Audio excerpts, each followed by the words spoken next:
থেকে যাবেন? ওই জায়গা মনে হইতেছে এটা বাংলাদেশ। দেখেন তো কি হয়েছে, কোনো সমস্যা নেই। ভাই আপনার মন খারাপ মনে হইতেছে, খুব আপসেট দেখাইতেছে আপনার। হ্যাঁ ভাই, আমার আসলে অনেক মন খারাপ। বিদেশ আসছি আজ 8 মাস। দালাল একটা কাজ দেবে, ভালো কাজ দেবে বলে আনছিল। 4 মাস কাজ করছি পাম বাগানে, অনেক কষ্টের কাজ ভাই। 4 মাস বেতন দেয় না, কাজ করে নিয়ে 8 মাস পরে এখন পাসপোর্ট দিয়ে দিয়েছে। এখন 8 মাস পরে পাসপোর্ট হাতে দিয়েছে, এদিকে আবার ভিসার মেয়াদও শেষ হয়ে যাচ্ছে। আবার 4 মাস কাজ করছি, সেই টাকাও দেয় না।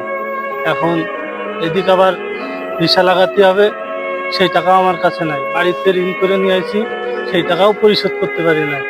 এখন আমি বিশাল একটা পেরেশানির ভিতরে আছি ভাই। ভাই চিন্তা করেন না ভাই, একটা কিছু হবে, চিন্তার কোনো কারণ নাই। এমন হাজারো প্রবাসী কিছু অসাধু দালালের খপ্পরে পড়ে এই বিদেশের মাটিতে খেয়ে না খেয়ে খুব কষ্টে জীবনযাপন করছে।